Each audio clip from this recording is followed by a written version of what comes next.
special friend with me. I have Mackenzie, who's going to help me make a pear tart. And this is a great way. You can do this with any kind of fruit that you've got on hand. Today we have a lot of pears. Mackenzie and her family have a pear tree that's just busting with pears. So we're going to make a pear tart. And Mackenzie's going to kind of show you how to do it really quickly. And basically what I like to do with this, one of my tricks is I take a pre-done refrigerator dough. If you have a dough recipe and you want to use that, that's totally fine too, but this is really quick and easy. You can pull it out of the refrigerator and just use it. I put it down on the silpat because that will help you transfer it onto the cookie sheet. So you can roll it out a little bit, and what I have here with the pears, we're going to do a half a cup of brown sugar and a half a cup of regular sugar.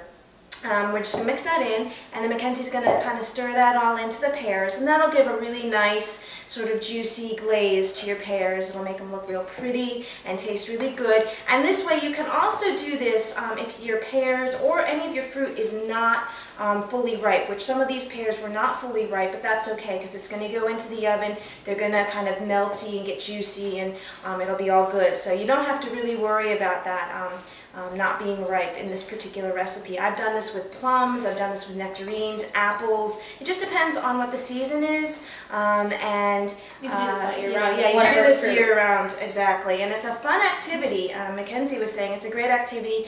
When she comes home from school, she might have a friend who shows up unexpectedly, as you know kids are famous for doing. And they can come in and they can do this if they're old enough or if they're young. Their homework. Right, exactly. You can be doing this while they're sitting there doing their homework, and it's a great little... Their excuse is they have a friend over to do homework. They can do their homework. Yeah. All right, so go ahead and, just put a little bit in. I don't know if the whole thing, but try a little bit first, and if we need to add some more, we can. That's great. Okay. That looks awesome. Who doesn't like sugar and fruit and pie dough?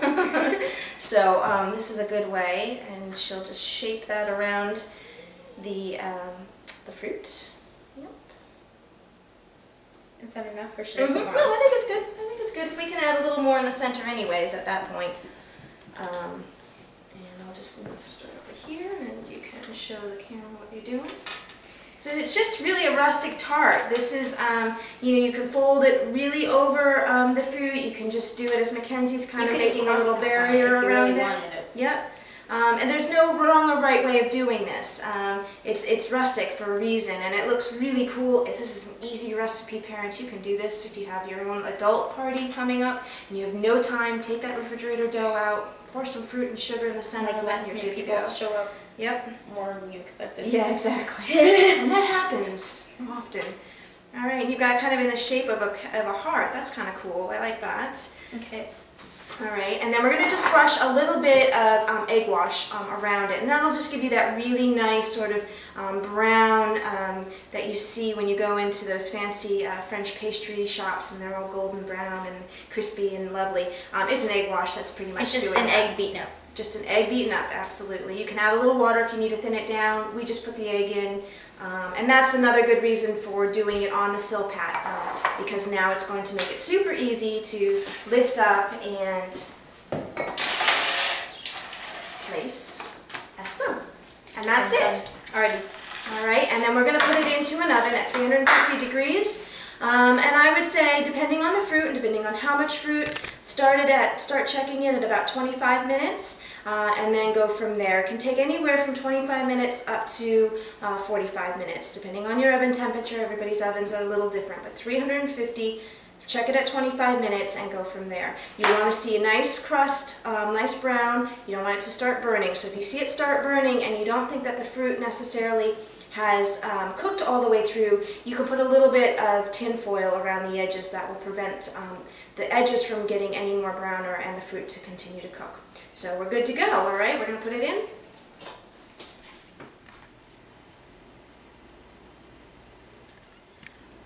Okay, and we just pulled this out of the oven, and as you can see, another really good reason why we use Silpat or parchment paper, but Silpat in particular when you're dealing with sugars, because the sugars caramelize obviously in the oven.